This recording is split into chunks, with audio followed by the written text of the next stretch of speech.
What could be better than talking baseball with Steve Buchanan and Kenny Ducey together for a segment, our MLB contributors? Fellas, welcome. Good to have you. We're going to get into a little MLB price check, and Bukes, do your best. Try and behave yourself just a little bit, okay? Sure. Great. Okay, perfect. Let's go pitchers. 9K or above. Who stands out to you? You know, I'm going to crack out the good book here and read a quote from a fellow DK contributor and what he said. He said, you should use Tyler Glasnow at 8,800 because this is likely the last time you'll ever see him this cheap.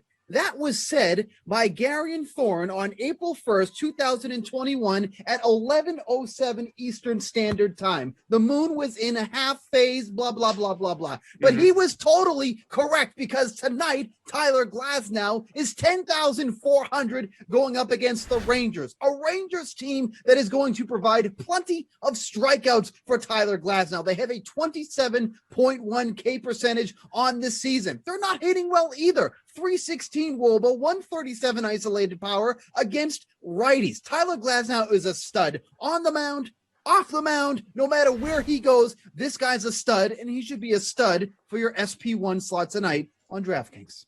Ducey, can you give a more compelling option here?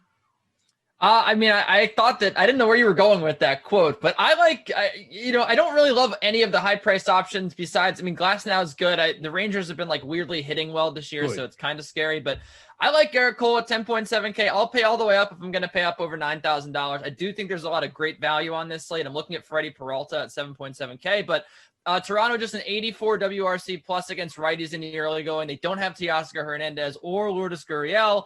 He was like fine on opening day against the Blue Jays. He wasn't great. He gave up 2 earned and 5 1/3. But first of all, opening day is weird. The Rockies beat the Dodgers. Everything weird happened on that day, right? Also, Cole looked pretty good through 4 innings, and then he kind of just got into a little bit of trouble. But with those 2 out of the lineup, I think that he's a better bet today. And 13 Ks against Baltimore. The strikeout stuff's there. I'm not really worried about he's doing something differently to protect against the spin rate police now. I think Garrett Cole is a fine player at 10.7K against a depleted Blue Jays lineup that, kind of has been sleepwalking in the early going. They did just break out the other night, but that was against a bad pitcher. Kenny, those the men who throw the balls. Now we need the men who hit the balls. Hitters 5K or above. Who stands out? Yeah, I was thinking about not saying this because I know Steve's just going to say, oh, well, that's a homer pick. But, I'm not going to go with homer picks the rest of the way. I'm going to go with a guy that I hate next, actually. But I do like DJ LeMahieu at 5.5K. He's the only Yankee that's been hitting this. Yankees lineup has been, pretty rough, but it should turn around tonight against Robbie Ray because Robbie Ray is awful. He's really bad. He's bottom 10% in exit velo 3 of the last 4 years, a 462 xWOBA on contact last year, good for a 6.49 expected earned run average. That is very, very bad. LeMahieu has a hit in every game since opening day, a double in each of the last 3. I think he's a pretty high floor guy, which is what you want around $5,000 or $6,000. And again, I think that this team scores a lot of runs tonight against the Blue Jays, against a very bad pitcher from the left side. And LeMahieu, with the great spot in the lineup that he occupies, should be involved in a lot of that. I don't think Steve would even disagree with the take that Robbie Ray is going to give up 8 runs tonight. So why not throw DJ LeMahieu in there? He's going to be involved in a lot of runs. Ukes, floor's yours.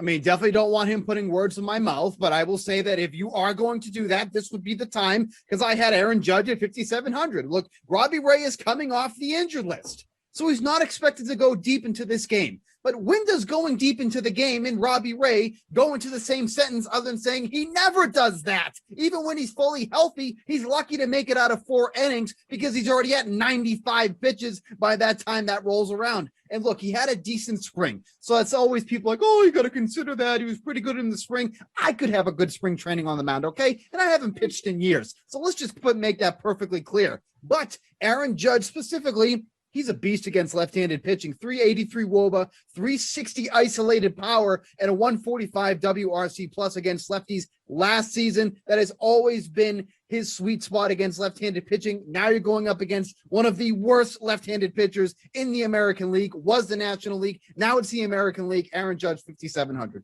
What I wouldn't pay to see you on the mound against a Division II college player, let alone a Major League Baseball player. Sign me up. Yeah, why don't you go step up to the plate, you coward? I'll strike you out. I didn't say I could do it, but yeah, that's good summer activity for us. In the meantime, as we roll on here, not value range yet, but 4 to 5K for hitters. Who you got?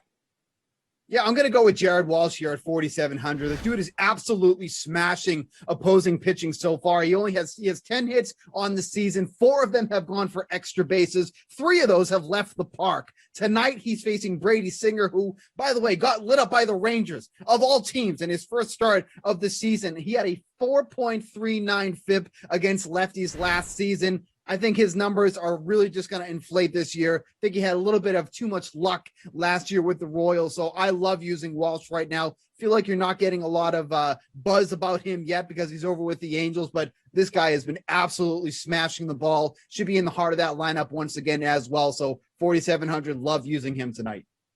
Kenny, who do you love here in that 4 to 5K range? Yeah, look, I'm going to attack a soft tosser here, a guy that's a pretty bad pitcher. I want a Phillies bat in my lineup, and the price is right on Rhys Hoskins right now. And heck, coming off a homer last night, he seems like he's starting to get a little hot here after a couple bad games. Rhys Hoskins at $4,600. The guy has consistently mashed lefties the last couple of years, 357 against lefties so far this year in a small sample with 2 home runs already, 4 homers last year in the short season, of course, with a 341 batting average against him. He just continued to get better and better and better against lefties. And David Peterson is very bad from the left side. Again, doesn't put you away with his fastball velocity, gives up a lot of contact. He's a pitch to contact pitcher. That's not going to go over well with Rhys Hoskins in the middle of a very formidable Philly order. The only concern I have here is that the game gets rained out, but I've luckily opened up my blinds here. I can see outside in New York City. I do live nearby. I did check out the forecast. The rain is supposed to subside by the time the game starts. I do think they'll get this one in, and I do think Rhys Hoskins is a very solid play here at $4,600. Who needs Kevin Roth? We got the Ducey weather report. We're locked in. Who's your value bat, Deuce? Look, what is going on here? What are we doing? Why are we pricing Ty France at $4,000? This guy has been maybe the best hitter in baseball, one of the top 5 hitters in baseball so far this year. With I'll put the obvious people above him, right? Because he's not obviously Mike Trout. But this guy's been absolutely outstanding this year. He's been really consistent. And look, no matter what you want to say about that, I think that's a very hot take. And I know in my heart that he's not obviously one of the 5 best hitters in baseball. But off of right-handers, he's been very good. He's looked like that. 370 off right-handers this year, 369 last year. The guy mashed his right-handed pitching, and he is a stud. And I think he's going to have a very, very good game tonight in a very good matchup. The Seattle Mariners get to face a very bad pitcher in Dean Kramer from the Baltimore Orioles. Everyone knows Dean Kramer stinks.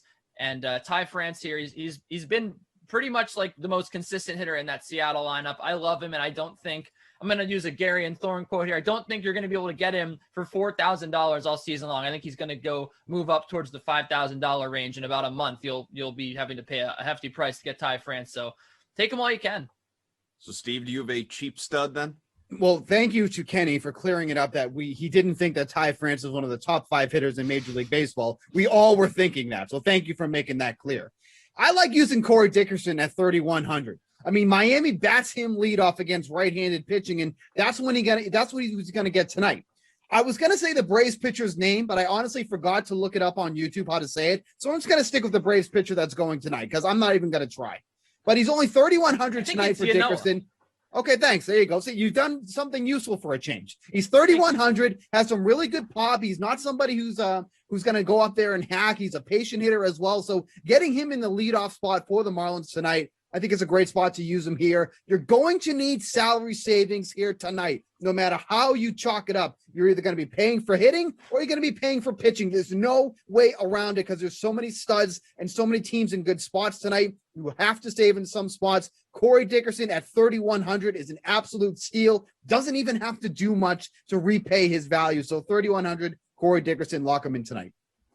Dukes, I know you're in a hurry to do anything else. So how about you give us a favorite MLB bet on the DK Sportsbook tonight? Yep, a couple national appearances to make. So, I'm just trying to do my part here. But Sure. Yankees -5, 1.5 on the run line is where I'm looking at here. Kenny and I can agree for a change that, obviously the Yankees should win this one. They should win this one by more than 2 runs. Not only do they have Garrett Cole on the mound, but they have a juicy matchup with the opposing pitchers going for the Blue Jays. It's basically a bullpen game if you really think about it, because Ray's going to give them 3 innings, throwing 95 pitches in that span. Then they have to go to that bullpen, which, by the way, has been overperforming, because if you look at their FIP, it's not even close to their ERA. So they've been getting pretty lucky. This is the series where they could truly start showing how poorly they've been pitching, because there is just no let up in that Yankees lineup. So getting them on the run line, -1.5, I think that's the play to make tonight.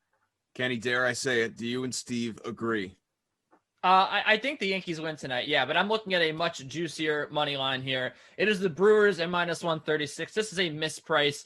Freddie Peralta, 14 strikeouts and 7 innings pitched so far this year. He hasn't allowed a run. Adbert Alzolay is absolutely garbage. And, I mean, I just had to get that out of the way because you need to know that. But what you'd also probably have figured out by now is the Cubs are terrible. The Cubs are maybe one of the 10 worst teams in baseball. I think when it's all said and done, and this is not like my Ty France take, this is absolutely true.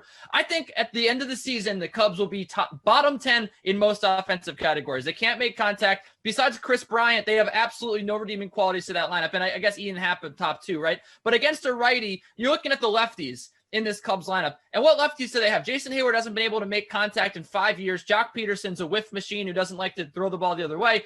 Like, it's just, they have no redeeming qualities here. Again, aside from Happ up top and Bryant in the middle. You saw it against the Pirates, against bad pitching. What bailed them out? It was Chris Bryant time and time again. That's the only way they scored. Yesterday, the only way they scored was Javi Baez at a solo homer. Like, this team just doesn't get hits. They don't get men on base. And Freddie Peralta, against a team that's strikeout happy, is going to have a huge night tonight. And the Brewers are going to win very convincingly with a very lopsided pitching matchup. I would make the Brewers like -165 in this game. They're going to win.